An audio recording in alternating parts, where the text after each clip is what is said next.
Hello, and welcome to a Elsword Babel update for KR News. Today is December the 7th, 2019, and let's go over the information. So, last night we had if you live in NA, last night we had the International Elsword PvP tournament, of which 4 of the regions got together and fought to the death.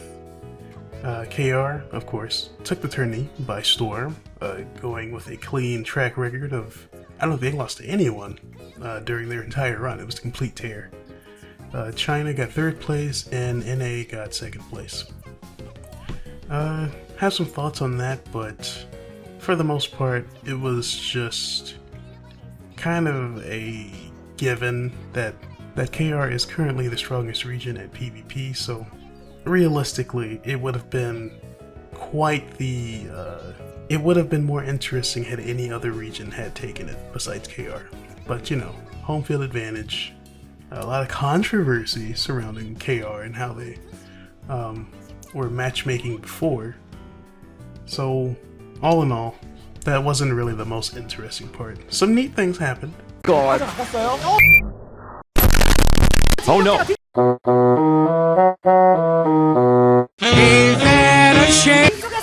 That's a lot of damage! No, was that Mega Slash?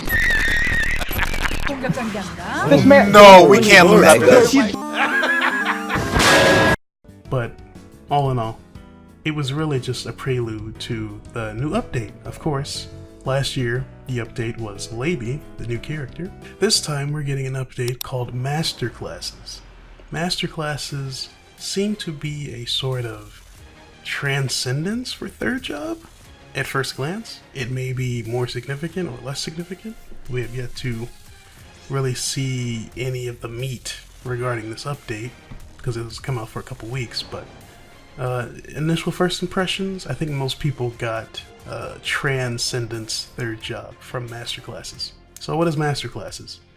So the event the pre-event for this gigantic update, presumably, is that 7 of the key NPCs from Elria Node, 5 of them being the L-Masters, which would be Bellonde Gaia, Rosso, Soren Ventus, Denif, Fenrir Solus, Hernia Solus, and Adrian Nasod, are going to be training at least 2, except for Ein, 2 of the characters for the, I'm assuming, new story progression, or the story mode they're also advertising as part of this update. So the teachers for each of the characters would be, for Bellonde Gaia, will be Ara and Laby, who are also the first 2 characters rolling out for this update. Elysis and Lucille are going to be with Rosso. Rena and Rose are going to be with Ventus. Chung and Aisha will be with Denif. Ad and Eve will be with Adrian. Elsword and Raven will be with Solus, and Ein, all by his lonesome, will be with Hernia. The big, I guess, the only thing initially that they've given us that is set in stone as a part of this new job advancement, I guess you can call it, is that we will be getting 1 new skill. That's all they've said so far, 1 new skill that you can upgrade 4 times. What is it? A new hyper? Is it a new bravery tier skill? We have no idea what it is, but this is the only concrete information that we've been given so far. 1 skill that you can upgrade 4 times. How you upgrade it, what the job quest or the skill quest is going to be, we have no idea. We're assuming it's tied to the 7 brand new dungeons that have also been announced. They could be tied just to the Master Classes, which is what it seems like, given the very, very Gaia-esque screenshot we got for one of them. But it could also be a new area, question mark? My feelings are that it's just, since it's 7, it's going to be for the specifically for the Master Class advancement. After that, they also showed us the new 3rd job story portraits that look super good. Some of the best art that we've gotten in a while, just for like the characters by themselves. They all look great, and all of them depict them as their canon story paths.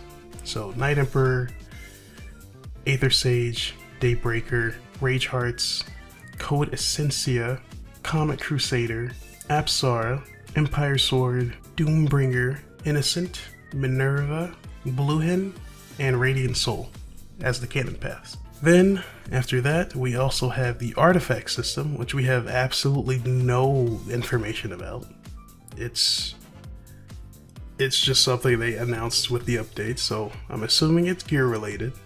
But since we already have Riggamore as the current endgame gear progression system, I don't really know what this is gonna be all about, so we'll just have to wait and see on that front. It would be nice if it was a new weapon system, seeing as Rosso is kind of RNG bait. It would be nice to have a very set in stone non-RNG weapon that you just upgrade from beginning to end. And I believe that's it. There's also a portrait of either a pet or a mount. Their color schemes match the first two that will be rolling out with master classes, Ara and Laby. And that's about it for that. It would be neat if they were like exclusive pets that did like really cool things. Give us something to work on more with like the pet system, but shrug. It could be really anything. It could even be something that doesn't even affect like gameplay. It could just be something neat that is cosmetic only. But other than that, I'm kind of, as my final thoughts on the update, it just seems kind of like there should have been more information that we should have been able to get from this update announcement. It was rather short, and a lot of the things that they spoon-fed to us after the tournament was kind of low-key and not like direly important information to dole out. This feels like a very small update in comparison to a brand new character. It should have had more weight, is what I'm trying to say. Because a new character update is only of interest to people just now getting into the game, people who are interested in the new character, or people who want to see more of the story, I guess. People who want to see how they interact with how the story is currently progressing. So those are the three things I can think of off the top of my head. Other than that, people who like are like solo mains for life, character specialists that have no interest in playing other characters, it affects them in no meaningful way, except for, I guess, PvP matchups, and being annoyed at how extremely powerful they're going to be for like the first couple months.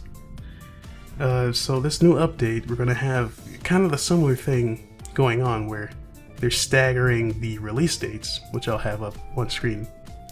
The release dates that we have so far for each character as they come out in twos, certain characters are just going to be way more powerful for an extended period of time, and I feel very sorry for Iron mains as they seem to be coming out last, almost 3 months after this initial announcement, so that's pretty unfortunate for them that they're going to be so far behind for so long. And it doesn't seem like we're getting all that much. It's just one skill, new dungeons specifically for leveling up for master classes, story related, which could be interesting, but there doesn't seem to be much meat to chew on. If you have like your Rosso weapon and full Riggamore gear, it doesn't seem like you're going to have much to do, is what I'm trying to say. It doesn't really seem like there's going to be much meat to chew on after they give us these new master classes. We're going to have B master classes, but only one skill to do presumably more damage with, and we can only hope that this is a brand new area so we can like test out all of this new found power with, but other than that, there's no real point to it, and it seems kind of small beans right now, which is unfortunate. I have hope that the artifact system will be interesting, and that we get an actual new area beyond Riggamore, and they balance the CP system so that people can actually progress at a reasonable pace. And those are my optimistic hopes for this. Overall, I'm kind of happy about it. The new art is amazing, and the story implications are cool. I've really been digging the story. ever since Solace's backstory and all the way back in Elysian. So we'll see what they cook up going forward with the new canon paths. And that's it for this KR update. Masterclasses, look forward to them coming soon. Have more information as it gets rolled out. Thank you for watching, and I'll see you guys next time. Peace.